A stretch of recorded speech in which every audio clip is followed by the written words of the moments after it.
Chers frères et sœurs au bout des ondes, joignez-vous à nous pour dire la grandeur du Seigneur. Ensemble, proclamons sa gloire. Levons nos yeux vers lui et rayonnons-nous de joie. Que la honte n'assombrisse plus votre visage. Lisons le psaume 34, versets 4 à 6. J'ai cherché l'Éternel et il m'a répondu. Il m'a délivré de toutes mes frayeurs.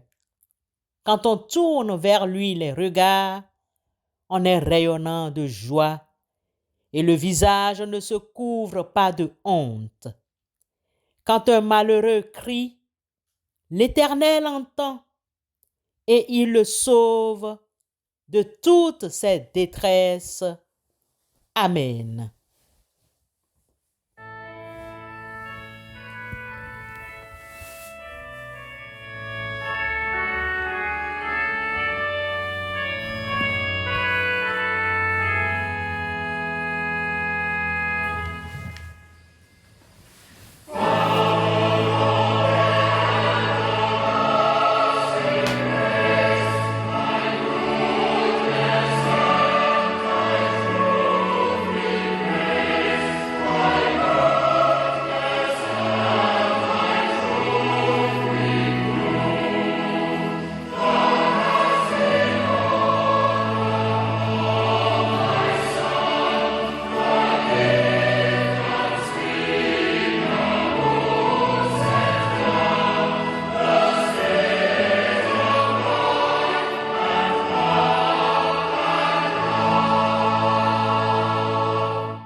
Bien-aimés dans la foi, ce matin, le texte de méditation se trouve dans le livre du psaume chapitre 34, versets 16 à 22. Psaume 34, 16 à 22. L'Éternel tourne sa face contre les méchants pour retrancher de la terre leurs souvenirs. Quand les justes crient, l'Éternel entend et il les délivre de toute leur détresse. L'Éternel est près de ceux qui ont le cœur brisé et il sauve ceux qui ont l'esprit dans l'abattement. Le malheur atteint souvent le juste, mais l'Éternel l'en délivre toujours. Il garde tous ses os. Aucun d'eux n'est brisé. Le malheur tue le méchant et les ennemis du juste sont châtiés. L'Éternel délivre l'âme de ses serviteurs et tous ceux qui l'ont pour refuge échappent au châtiment. Bien-aimés dans la foi, ce matin, nous aimerions nous exhorter à surmonter l'adversité avec courage. Frères et sœurs, à vous tous qui nous écoutez ce matin, les périodes que nous traversons nous exposent à diverses adversités. L'adversité est un concept qui désigne les circonstances difficiles et défavorables auxquelles une personne est confrontée, chrétien soit-elle. L'adversité peut nous exposer à des moments difficiles. Pour élucider nos propos, l'adversité peut inclure les situations comme une maladie, la perte d'un être cher, la pauvreté, la discrimination, l'injustice, les coups bas, la sorcellerie, l'incompréhension ou le conflit. L'adversité peut entraîner vers des émotions négatives telles que la tristesse, la colère, la peur, la frustration. Que savons-nous encore? L'adversité peut également avoir un impact sur notre santé physique et mentale. Bien-aimés en Christ Jésus, l'adversité peut aussi être une occasion de croissance et de développement personnel. En affrontant nos difficultés, nous pouvons apprendre à faire preuve de résilience, de courage et de compassion.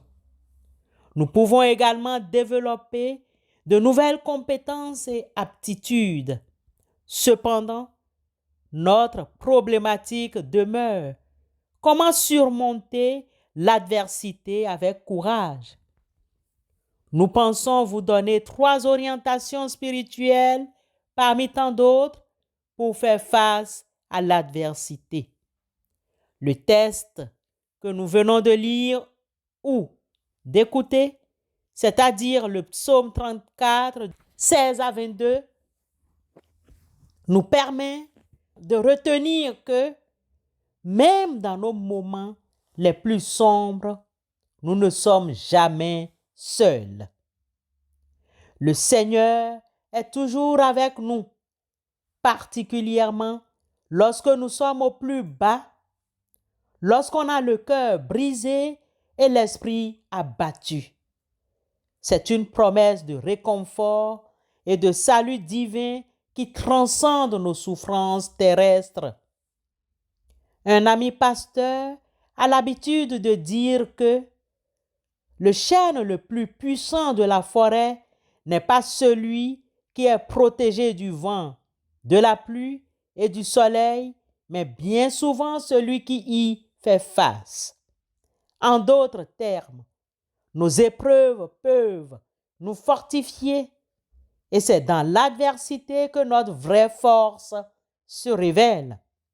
Chers frères et sœurs, vous traversez peut-être un moment difficile. Soyons plus précis. Nous traversons des périodes difficiles maintenant. Peut-être que vous vous sentez abandonné et désespéré. Mais rappelons-nous toujours que nous ne sommes jamais, jamais seuls. Le Seigneur est à vos côtés. Ne crains rien, car je suis avec toi. Ne promène pas des regards inquiets, car je suis ton Dieu. Je te fortifie, je viens à ton secours. Je te soutiens de ma droite triomphante, nous rappelle le prophète Ésaïe dans son livre au chapitre 41, verset 10. Il est proche de vous, particulièrement dans ces moments-là. Votre cœur brisé n'est pas une fin, mais le début d'une nouvelle force, le signe d'une résilience qui se construit. Chaque épreuve est une occasion de grandir, de devenir ce chêne puissant. Vous n'êtes pas seul, vous êtes aimé par Dieu, vous êtes sauvé par le sang de Christ, Jésus. Ainsi, nous vous proposons 3 orientations pour surmonter l'adversité. Acceptons la situation. Bien-aimés, le premier pas pour surmonter l'adversité est de l'accepter telle qu'elle est. Certes, cela peut être difficile, mais c'est important de comprendre que vous ne pouvez rien changer, ni le passé, ni le présent, ni l'avenir. Mais comment accepter la mort de 3 enfants dans un incendie? Comment accepter l'accident de roulage qui nous fait perdre plusieurs membres de nos familles? Comment accepter un frère qui empoisonne un autre frère? Comment accepter qu'une maman tue ses propres enfants? Comment accepter une sœur qui se soulève contre ses propres frères et sœurs jusqu'à vouloir leur mort? Comment accepter tant de drames jalonnés d'épreuves et d'adversités qui nous poussent aux douleurs inconsolables? Comme nous aujourd'hui, Moïse, devant Josué, consola les enfants d'Israël qui traversaient l'adversité en ces termes. Fortifiez-vous et ayez du courage. Ne craignez point et ne soyez point effrayés devant eux, car l'Éternel, ton Dieu, marchera lui-même avec toi. Il ne te délaissera point, il ne t'abandonnera point. Deutéronome 31, 6. Trouvez du soutien et prenez soin de vous. Devant l'adversité, il faut parler, exprimer cette difficulté aux frères et sœurs dans la foi.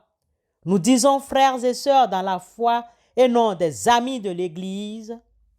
Parler aux membres de nos familles qui sont susceptibles de nous aider et non divulguer méchamment avec des commentaires inadmissibles nos adversités. Surtout, parlons-en à la famille chrétienne pouvant nous soutenir en prière. Le fait d'avoir des personnes qui nous soutiennent et prient pour nous peut nous aider à traverser une période d'adversité très difficile. L'apôtre Jacques nous conseille ainsi: confessez donc vos péchés les uns aux autres et priez les uns pour les autres afin que vous soyez guéris. La prière fervente du juste a une grande efficace. Jacques 5, 16.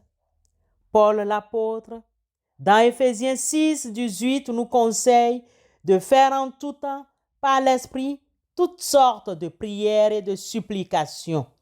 Veillez à cela avec une entière persévérance et priez pour tous les saints. Dans sa lettre aux Romains 12, 10, nous lisons que, par amour fraternel, soyez pleins d'affection les uns pour les autres. Par honneur, usez de prévenance réciproque.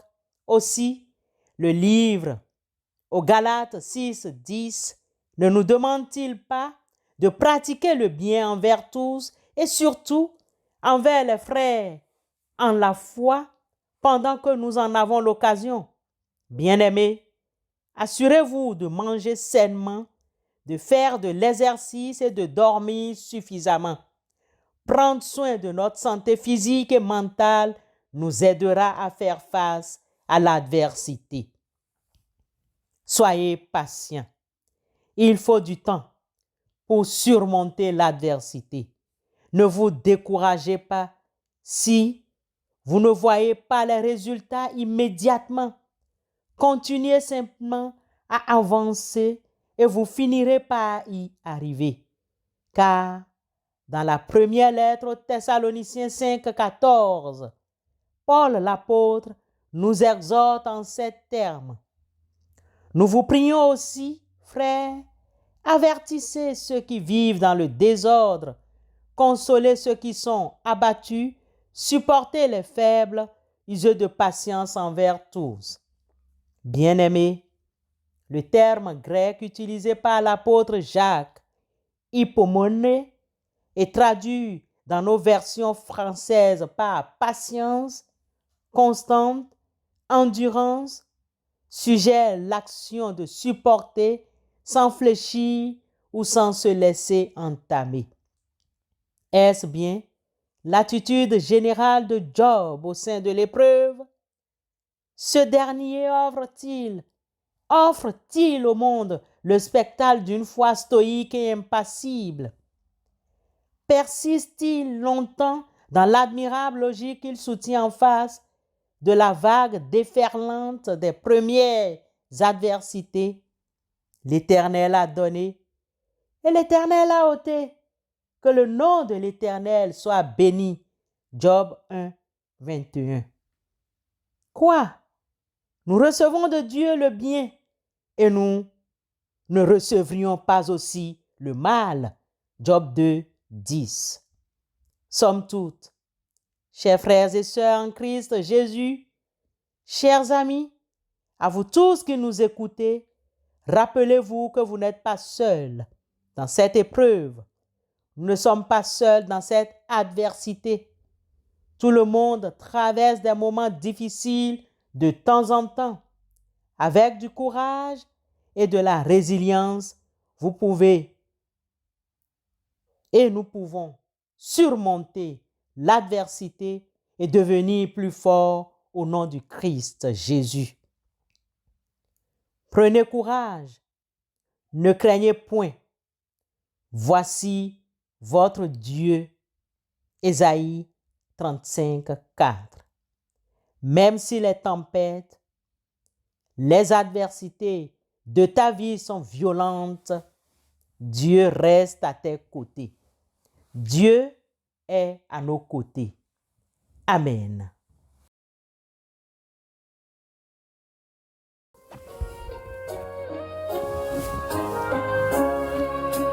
Lead me gently home, Father. Lead me gently home. When life's toils are ended and parting days have come, sin no more shall tempt me, nay, from thee alone. If thou only lead me, Father, lead me gently home. Lead me gently. Lead me gently home, Father.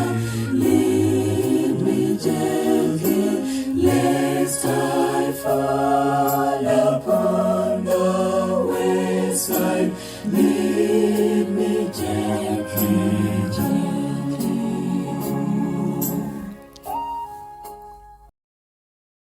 Prions Dieu.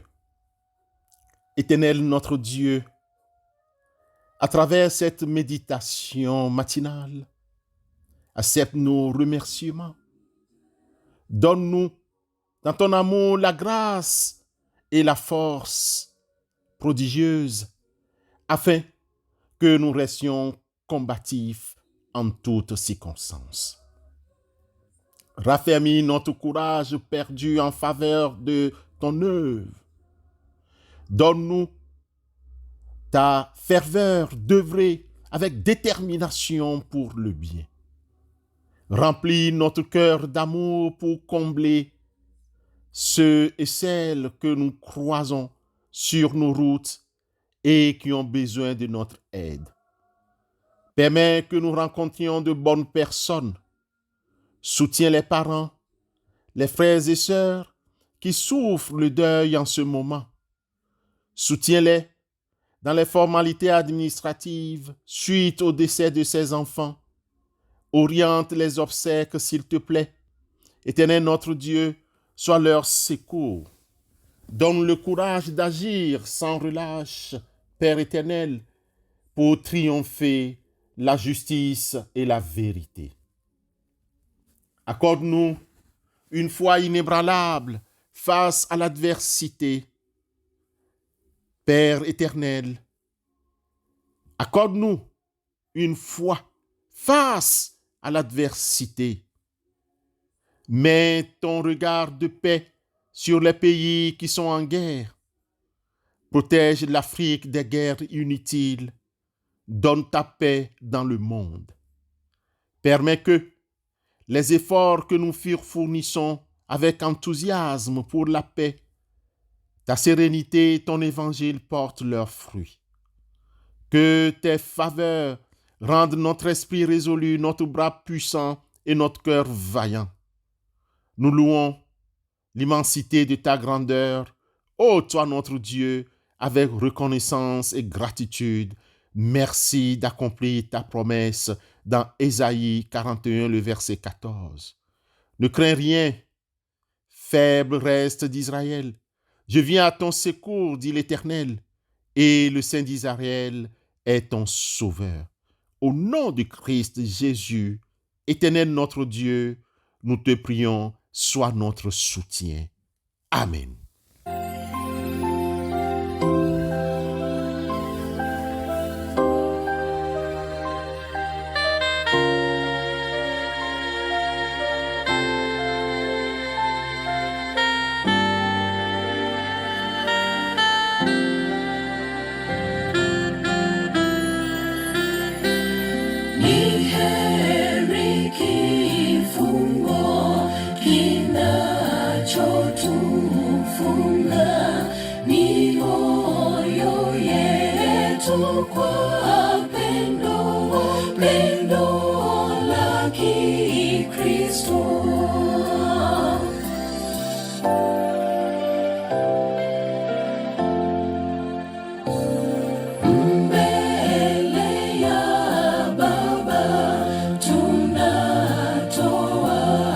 sala hofuni ya masumbufu yetu ni mamoja. Bien-aimés, recevons la bénédiction de la part du Seigneur. Que Dieu, votre Père, vous garde unis dans un mutuel amour, afin que la paix du Christ habite en vous et demeure toujours dans votre maison. Amen.